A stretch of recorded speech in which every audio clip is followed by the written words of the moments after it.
जी बिस्मिल्लाहिर्रहमानिर्रहीम। Welcome to your own show हम और हमारी ज़रात के नए एपिसोड के साथ, जिसमें बात हमेशा हम करते हैं अपने मुल्क के किसानों की, ज़रात के मतलब जो पॉलिसियाँ हैं उसके ऊपर। इसके साथ साथ कंज्यूमर के जो राइट्स होते हैं, यानी कि जो सार्फिन के राइट्स हैं, उसके ऊपर बात की जाती है। और बात करने का मकसद ही ये होता है कि हमारे जो तमाम फोरम्स हैं, हम जो ये महंगाई, हमारी जो पस्ती एक चल रही है मुख्तलिफ कारोबार में, अमूर में, उनके ऊपर बात की जाए।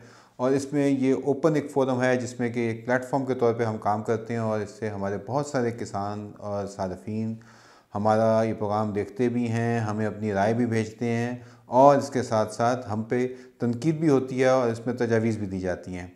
तो प्रोग्राम को शुरू करने से पहले आपसे फिर दरख्वास्त करेंगे कि आप हमारे चैनल को ज़रूर सब्सक्राइब कीजिए। इसके साथ साथ हमारे जो दूसरे सोशल मीडिया के प्लेटफॉर्म्स हैं, किसान मददगार, कॉनकेव एग्री, किसान कारोबार, जो कि फेसबुक पे है, इसी तरह से हम एक्स के ऊपर भी हैं, लिंक्डइन के ऊपर हैं, और इसके साथ साथ किसान कारोबार जो है वो इंस्टाग्राम पे भी है। तो इन तमाम को अगर आप फॉलो कर रहे हैं, लाइक करें, और आप अपने साथ हमें भी पाएंगे और हमें आपकी कीमती राय का इंतज़ार रहेगा। प्रोग्राम का जी आगाज़ करते हैं। सबसे पहले माह मुक़द्दस रमज़ान की बात करते हैं। उसमें जो होशरुबा इजाफ़ा हुआ है कीमतों में, खाने पीने की, पाकिस्तान को अगर देखें तो दुनिया के चंद उन मुल्कों में शामिल है जहाँ पे कि जो अफरात ज़र या महंगाई है, ख़ुसूसन खाने पीने की चीज़ों की महंगाई है, वो 30 से 40% से भी ज़्यादा है। तो इसको देखते हुए हमने अभी देखा कि अभी गवर्नमेंट ने पिछले हफ्ते जो बैन लगाया था हमारे बनाना के जो बरामदात के ऊपर था, उसका उस तरह से पहले हफ्ते में वो असर नज़र नहीं आया, और वो कंज्यूमर को वो ज़्यादा कीमतें देनी पड़ी। हालांकि किसान को उतनी कमाई नहीं हुई, यानी कि मिडल मैन जो था, यानी कि जो आड़ती है, जो व्यापारी है, उसने ठीक ठाक पैसे बनाए हैं इसके अंदर, और अभी वो बना रहे हैं। इसी तरह से ही हमने खजूर के ऊपर देखा कि वहाँ पे भी बहुत ज़्यादा, मैंने खैरपुर की मंडी का रेट चेक किया, 900 रुपये किलो वहाँ पे खजूर है। जबकि जो मेहनत करता है जो किसान, उससे ये मेरे ख्याल से 100 रुपये किलो के ऊपर ख़रीदी गई खजूर है। तो ये इतना बड़ा गैप जो नज़र आ रहा है, वो मज़ीद मेरे ख्याल से नमक पोशी के बराबर होगा जो हम किसान के साथ सलूक कर रहे हैं। और आने वाले दिनों में, ख़ुसूसन जब कि IMF के सर पे बैठे हुआ है, और IMF ने जो मुतालबा किया उससे बढ़कर हमारी हुकूमत ने हमारी गर्दन पेश की है उनके आगे, कि उन्होंने कहा जी कि 7 रुपये बिजली मज़ीद महंगी की जाएगी। अब आप अंदाज़ा करें कि आपकी जो कॉस्ट ऑफ प्रोडक्शन जिसे कहते हैं, यानी कि जो पैदावारी जो आपके ख़र्चे हैं, उनके ऊपर कितना बड़ा असर पड़ेगा। कि जब आपको एक तो मौसमी असरात की वजह से देखें, इस दफ़ा बारिशें नहीं हुई तो बर्फ़ नहीं पड़ी, और बर्फ़ नहीं पड़ी तो इसकी वजह से क्या होगा कि आइंदे ये सीज़न जो है गर्मियों में हमें मसले नज़र आ रहे हैं पानी की दस्तयाबी की। तो पानी की दस्तयाबी अगर नहीं होगी तो क्या होगा कि ट्यूबवेल चलाना पड़ेगा। ट्यूबवेल आपको पता है कि बिजली से अगर चलेगा तो उसकी कॉस्ट कितनी जाएगी। इसके साथ साथ ऑलरेडी इसके ऊपर इतनी कॉस्ट बढ़ चुकी है कि अब ख़र्चे पूरे नहीं हो रहे। और अभी 1 महीने बाद होगा ये कि जनाब वो DC साहिबान और जो लोग हैं वो आ जाएंगे खुराक वाले, कि जनाब गंदम जमा करवाएं, 25 मन से ज़्यादा आपको मिलेगी नहीं अपने लिए, बाकी आप जो है हुकूमत को दें, और उन रेट्स पे दें जो कि हैं मार्केट में। अब एक गवर्नमेंट एक और शिकंजा कसने वाली है, जिसमें कि इंटरनेशनल मार्केट में जो गंदम की प्राइस है वो नीचे है, जो हुकूमत प्राइस लगाना चाह रही है या जो पिछले सालों की प्राइस है वो ज़्यादा है। अब इसमें अब IMF का ऊपर से डंडा होगा, तो मुझे अब समझ नहीं आ रही कि किसान को क्या मिलेगा। क्या उसको वक्त के ऊपर पेमेंट कर दी जाएगी? अगर पेमेंट करेगी तो क्या बैंकों से कर्जा लेके जिस तरह से होता है वो करेगी? उसके ऊपर जो सूद की कीमत है वो बहुत ज़्यादा है, सूद का रेट। तो ये पूरी पाकिस्तान की 25 करोड़ आवाम जो है इस गलत पॉलिसी के बदौलत जो है, अगर ये है तो वो एक उनके लिए एक मुश्किलात में इजाफ़ा हो जाएगा। तो ये सिलसिला जो है ये हमें कम से कम रोकना है, इसके ख़िलाफ़ आवाज़ बुलंद करनी है, ताकि बहुत सारे लोगों ने इस साल गंदम लगाई है। उससे क्या हुआ है कि उससे हमारी जो सनफ्लावर की पैदावार थी वो भी कम है, टमाटर की पैदावार वो भी कम हो रही है, इसके साथ साथ मिर्च की पैदावार भी कम नज़र आ रही है, क्योंकि बहुत सारे लोगों ने क्या किया कि गंदम लगा लिया इस आसरे पे कि शायद हमें बेहतर पैसे मिल जाएंगे। लेकिन जो नज़र आ रहा है उसमें ना तो वो क्लाइमेट चेंज की वजह से, बारिशों के ना होने की वजह से गंदम की पैदावार भी उतनी नहीं आ रही जितनी कि एक्सपेक्टेड है। अल्लाह करे कि ये गलत हो, लेकिन एक हम पहले से ही आपको बता दें हैं कि इसमें बहुत बड़ा एक बहरान आ सकता है, इसके लिए तैयार रहना चाहिए। इसमें अगर आपकी कोई राय हो तो हमें ज़रूर बताइए, लेकिन हमने अपना फ़र्ज़ समझते हुए किसानों की आवाज़ कि उनको ठीक पैसे, वक्त पर पैसे और जो मार्केट की डिमांड है उसके मुताबिक उनकी मार्केट ड्रिवन इकॉनमी बनाते हुए किसानों को जो है वो उनका हक़ मिलना चाहिए। इसके साथ साथ जो उसके ऊपर जो खर्चे बढ़ने वाले हैं उसकी जो देखते हुए बहुत ही मुश्किलात नज़र आ रही हैं, तो इसके ख़िलाफ़ हम एक आवाज़ बनकर किसानों का पैगाम दे रहे हैं। दूसरे नंबर पे जो आगे चलते हैं, प्रोग्राम का जो सेकंड सेगमेंट है उसमें बात करते हैं, तो एक जो हल भी आना चाहिए। हल क्या है? हमारे मुल्क में आपको इल्म है कि कैनोला बहुत ज़्यादा काश्त होता है और काफ़ी ज़्यादा उसके बेल्ट्स बन चुकी हैं ऑयल सीड की, और काफ़ी ज़्यादा वो रिक्वायरमेंट पूरी भी कर रहा है। लेकिन इसके साथ साथ देखते हुए हमें इंटरनेशनल कंपनियां जो काम कर रही हैं और जो दूसरी मुल्कों की हुकूमतें काम कर रही हैं, उसको देखते हुए मैं आपके इल्म में लाना चाह रहा हूँ कि रिसेंटली, यानी कि बहुत ये माजी करीब में, ऑस्ट्रेलिया के अंदर एक प्रोग्राम लॉन्च किया है कैरगिल ने एक प्रोग्राम लॉन्च किया है। उसकी तफसीलात कुछ इस तरह से हैं, कोई मुश्किल काम नहीं है, वो काम हम भी कर सकते हैं एक किसान को। उसका नाम रखा है कि कारगिल सस्टेन कनेक्ट। ये प्रोग्राम, उसमें उन्होंने ये किया है कि उन्होंने जहाँ पे कि 2007 से जिस रकबे के ऊपर काश्तकारी हो रही है, यानी कि तकरीबन 15-16 साल, 17 साल, 18 साल से हो रही है का वहाँ पे, यानी कि फार्म डेवलप्ड फार्म हैं, उन्होंने ये कहा जी कि आप इस प्रोग्राम में शामिल हो, आप 2024 में कैनोला उगाएं, और इसके साथ साथ आपने करना ये है कि इससे आपको इमर्जिंग मार्केट्स जो हैं उसमें हम आपको फार्मर्स को कॉम्पनसेट करेंगे, यानी कि ना सिर्फ कि उनको फसल की पैदावार से मिलेगा बल्कि वो ग्रीन हाउस गैस एमिशंस, यानी कि माहौल की जो असरात कर रही हैं गैसेस, उनके अखराज के ऊपर भी काम करते हुए, वो कार्बन मार्केट्स कहते हैं उसको, कार्बन मार्केट्स के लिए वो वहाँ के फार्मर को एनरोल कर रहे हैं। उस एनरोलमेंट में कुछ भी नहीं करना, उन्होंने क्या कहा है कि वो फार्मर्स को मदद देंगे कि वो जो लोअर कार्बन फार्मिंग है, यानी कि वो फार्मिंग जिससे कि ज़मीन को कम से कम जो है वो उसमें जो गड़बड़ की जाती है, उसमें जो है उसकी सेहत का ख्याल रखा जाता है, सॉइल की, मिट्टी की जो सेहत है उसका ख्याल रखा जाता है, सॉइल हेल्थ के ऊपर काम कर रहे हैं। उन्होंने कहा जी कि वो उसका डेटा देंगे, उस डेटा को ट्रांसपेरेंट वो बताएंगे, प्लस उसको उगाने के लिए किस तरह से वो मदद फराहम कर सकते हैं, वो एडवाइजरी दे सकते हैं, उसमें करेंगे। और उसकी वेरिफिकेशन करने के बाद किसानों को उसके क्रेडिट्स मिलेंगे, यानी कि वो पैसे कमाए, ना सिर्फ फसल से कमाएंगे बल्कि कार्बन फार्मिंग भी वो करेंगे और कार्बन क्रेडिट्स उनको मिलेंगे। उसमें उन्होंने किया ये है कि ये पूरे साल का प्रोग्राम है। मैं इसकी एलिजिबिलिटी आपको बता देता हूँ कि उन्होंने कहा जी कि आपने, जैसे मैंने कहा कि 2024 में कैनोला उगाना है, 2007 से वो फार्मिंग हो रही हो वहाँ पे। और उन्होंने क्या कहा है, उन्होंने कहा जी कि अगर उनके ख़्याल में कोई भी इस किस्म की कोई इंटरवेंशन आप कर रहे हैं जिसमें कि नंबर 1 नो टिलेज, यानी कि ज़मीन के ऊपर कोई टिलेज नहीं करनी, या रिड्यूस टिलेज या लो टिलेज भी जिसे हम कहते हैं, यानी कि कम से कम आपने ये राजा हल चलाना है, ज़मीन की जो उसकी कंपोजिशन है उसको ख़राब नहीं करना।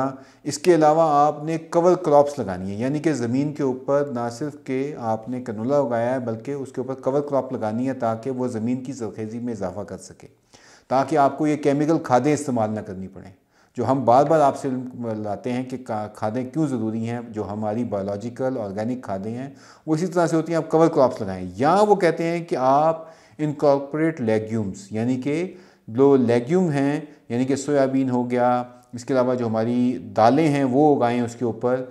और इससे क्या होगा कि आपकी जो ज़मीन है उसकी ज़रख़ेज़ी बढ़ जाएगी। कोई इसमें रॉकेट साइंस नहीं है, ये काम हम अरसों से कर रहे हैं, लेकिन इसका फ़ायदा देखें, जो हुकूमतें और जो फार्मर दुनिया के उगा रहे हैं उसमें बड़ी कंपनियां इन्वॉल्व हो गई हैं। कारगिल दुनिया की सबसे बड़ी कंपनियों में से एक कंपनी है। तो ये इस किस्म का प्रोग्राम पाकिस्तान में भी लॉन्च किया जा सकता है। पाकिस्तान के फार्मर को सबसे ज़्यादा ज़रूरत है। यहाँ पे रेन फेड एरियाज़ के अंदर बहुत अच्छी दालें लगती हैं, लेग्यूम जिसे कहते हैं। यहाँ पे बाजरा लगता है, यहाँ पे कैनोला लगता है उसी बेल्ट में। ये जो मियाँ वाली, लैया, भक्कर, ये सारी बेल्ट है। राजनपुर, सिंध में बहुत ज़्यादा लगता है। तो ये तमाम जगह जहाँ पे हैं दालें, और बहुत ज़बरदस्त इसका ये बनता है। हमारा केस नेचुरली इसको सपोर्ट करता है। तो ये हुकूमत और ख़ुसूसन सूबाई हुकूमतों के लिए एक आइडियल अपॉर्चुनिटी है। हम आपके साथ मिलकर काम करने के लिए तैयार हैं। इस जैसे प्रोग्राम में हम टेक्नोलॉजी के थ्रू वेरिफिकेशन भी करेंगे, एडवाइजरी भी देंगे कि कॉन्केव एग्री किसान मददगार, जिससे कि एक बड़ा ब्रेक थ्रू मिलेगा। ना सिर्फ किसान अपनी प्रोड्यूस से पैसे कमाएगा, बल्कि उल्टा जो बड़ी कंपनियां हैं जैसे शेल है या जो पेट्रोलियम कंपनीज़ होती हैं जो कि फ़िज़ा को ख़राब कर रही हैं, या उनमें ये गाड़ियों वाली कंपनीज़ हैं जो कि ईंधन के थ्रू फ़िज़ा को ख़राब कर रही हैं, वो कार्बन क्रेडिट्स के थ्रू पैसे देती हैं कि भाई आप ये पैसे ले लें और फार्मिंग करें जिससे कि ग्रीन हाउस गैस एमिशंस कम हो। तो ये एक आइडियल अपॉर्चुनिटी बन सकती है, लेकिन नीयत अगर हुकूमत करे, क्योंकि ये हुकूमती काम है। क्योंकि कार्बन क्रेडिट्स के ऊपर हुकूमत की तरफ से जब तक कोई कानून साजी नहीं होगी, जब तक कि हम इसको लेके नहीं आएंगे, तब तक इसका कोई ठोस इसके ऊपर इकदामात नहीं लिए जाते और ये फार्मर को फोकस करके नहीं करेंगे, तब तक कानून साजी हमारे लिए ये मुश्किल हो जाएगी बगैर कानून साजी के कि हम अपने मकसद में कामयाब हों। तो ये एक सस्टेन कनेक्ट का जो प्रोग्राम था, मैंने कहा ये आपके साथ डिस्कस करूं। क्योंकि ये आपको लाखों की आमदनी हो सकती है सिर्फ अगर हम कैनोला की फसल को, जिस तरह ऑस्ट्रेलिया कर रहा है। तो ये एक बहुत बड़ी ब्रेक थ्रू हो सकती है। इसमें एनरोलमेंट की जा सकती है, एक एलिजिबिलिटी है वो प्रोग्राम की, वो मैंने बता दी आपको। इसका कॉन्ट्रैक्ट का पीरियड उन्होंने डिफ़ाइन किया हुआ है। उन्होंने कहा जी 1 साल, आपको 1 साल यानी कि 1 अप्रैल से लेकर 31 मार्च 2025 तक वो इस प्रोग्राम को रन करेंगे। हम भी ये कर सकते हैं अपने आने वाले सीज़न में, और इसको सितंबर अक्टूबर में लॉन्च करें और अगले साल अगस्त तक इसको लेके जाएं, और आप देखें फिर कैसे क्यों नहीं इसमें फ़ायदा होता। और किसान जो है वो इस किस्म के इक़दाम की ज़रूरत उसको है, और बड़ी अशद ज़रूरत है। और हुकूमत के पास मेरे ख़्याल से एक बेहतरीन अपॉर्चुनिटी है कि ऐसे प्रोग्राम को लॉन्च करके किसानों की ना सिर्फ दादरसी करे, बल्कि उनकी आमदनी को बढ़ाए और मुल्क की आमदनी को भी बढ़ाए। तो ये एक बहुत बड़ी अपॉर्चुनिटी है। इसके साथ लास्ट में एक और चीज़ लेके आते हैं। ये मेरी नज़र से ये गुज़रा कि पिछले हफ्ते इंडिया में एक उन्होंने एक हेडलाइन लगाई, और हेडलाइन क्या थी कि उन्होंने लिखा जी कि इंडिया की जो तकलीफ़ है वो पाकिस्तान उससे फ़ायदा उठा रहा है। India's pain is Pakistan's gain in global maize market, यानी कि जो कॉर्न की मार्केट है उसके अंदर। तो हम एक इतनी बड़ी अपॉर्चुनिटी हमने अभी ये थोड़ी सी एंटर हुए हैं, लेकिन हुकूमत अगर ठीक इक़दाम करती, निगरान हुकूमत, तो हम ज़्यादा बेहतर कर सकते थे काम।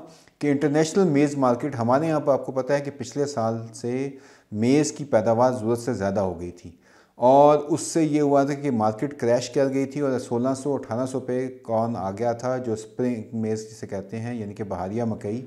और तब से जो ये मेज़ के जो हैं ग्रोअर, यानी कि मकई के ग्रोअर हैं, उन बेचारों के साथ बहुत बुरा सलूक हुआ है। तो उसको देखते हुए इंटरनेशनल मार्केट के अंदर जो प्राइस थी, इंडिया ने जो अपना बैन लगाया और इसके अलावा एथनॉल जो वो ले रहे थे, उन्होंने इसको कम करने के लिए अपनी प्राइसेस ज़्यादा कर दी। उस वजह से क्या हुआ कि मार्केट, इंटरनेशनल मार्केट में उनकी जो प्राइस थी $300 के ऊपर चली गई, और या उससे अबव। उससे ये हुआ कि वो मार्केट पाकिस्तान को मिल सकती थी। पाकिस्तान ने कुछ हिस्सा उसका लिया है, ज़्यादा हिस्सा नहीं ले सका, लेकिन फिर भी इंडिया को बहुत तकलीफ़ हुई है। पाकिस्तानी किसानों की मेहनत से जो उनको सिला मिलना चाहिए था वो नहीं मिला, लेकिन तकलीफ़ पहुंची किसको? इंडिया को, पाकिस्तानियों की मेहनत या ज़्यादा पैदावार। और इसमें एक चीज़ और भी है कि इंडिया की जो पैदावार, उन्होंने जो मार्केट प्राइस ज़्यादा रखी, उन्होंने कहा जी हमारी बेहतर है। पाकिस्तान में जो कॉर्न आ रहा है, मेज़ आ रहा है, उसकी क्वालिटी इतनी बेहतर नहीं है। तो इस पर भी सोचने की ज़रूरत है कि हमारी क्यों नहीं बेहतर, अगर वो बेहतर है तो कैसे है। इसके ऊपर मेरे ख्याल से जो हमारी बड़ी कंपनीज़ हैं जो मेज़ के सीड फराहम करती हैं, इसके अलावा हुकूमती इदारे हैं, इनको काम करना चाहिए क्योंकि पोल्ट्री की बहुत बड़ी रिक्वायरमेंट मुल्की, इसके अलावा जो साउथ ईस्ट एशिया के ममालिक हैं, थाईलैंड है, मलेशिया है, मलेशिया में अभी भी उनके कुछ पुराने कस्टमर्स उन्होंने फिर भी महंगा लिया है इंडिया से, लेकिन पाकिस्तान वियतनाम को दे रहा है। तो बहुत बड़ी मार्केट्स हैं ये, इसमें मज़ीद हम जा सकते हैं अगर हम टाइम के ऊपर डिसीजन ले लेते कि हमने एक्सपोर्ट खोलनी है। इन्होंने एक्सपोर्ट नहीं खोली, उससे क्या हुआ, ना मुल्क में डॉलर आ सके, ना बेशक हमारी इस दफ़ा बहुत बेहतर है सिचुएशन, हमने बड़ा रेवेन्यू कर लिया है, डॉलर में हमने फूड से साथ किया है, लेकिन ये अपॉर्चुनिटी मिस हुई है। इसको मज़ीद हम ले सकते हैं बेनिफिट, हम ज़्यादा अब वो फार्मर जिन्होंने कॉर्न नहीं उगाया उनको वापस भी तो लाना है, उसको लाने के लिए ज़ाहिर है मदावा करना पड़ेगा। तो इन मार्केट्स के थ्रू लेके आएँ, डॉलर भी मुल्क में है ताकि, और हम ज़्यादा बेहतर कर सकें काम और जिद्दत ला सकें। ये मेरी दरख्वास्त है हुकूमत से। आज का ये प्रोग्राम इसीलिए था कि किसानों की आवाज़ बनकर जो हम कर सकते हैं क्लस्टर डेवलप करें जैसे हमने किया है, और इसको मज़ीद आगे लेके चलें क्योंकि ये फार्मिंग में कार्बन क्रेडिट्स बहुत हेल्प कर रहे हैं दुनिया में। इसके अलावा जो एक्सपोर्ट ओरिएंटेड हमारी है, हमें मज़ीद ऐसी फसलें उगानी चाहिए जिनमें हम चिया सीड है, इसमें किनुआ है, इसके अंदर सुपर फूड्स जो हैं उनके ऊपर काम करना चाहिए, उनके क्लस्टर बनाना चाहिए और इसको लेके आगे चलना चाहिए। तो इस तमाम गुजारिशात से हुकूमत को और फार्मर्स को हम बिल्कुल आवाज़ बन के ये देते रहेंगे। दोबारा आपसे दरख्वास्त है कि हमारे हेल्पलाइन नंबर्स 051-111 किसान, इसके अलावा हमारे सोशल मीडिया प्लेटफॉर्म्स, और आपका ये अपने चैनल को ज़रूर सब्सक्राइब करें।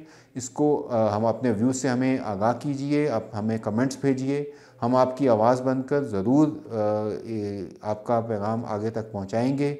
इसके साथ ही इजाज़त चाहेंगे। बहुत शुक्रिया। अस्सलाम वालेकुम।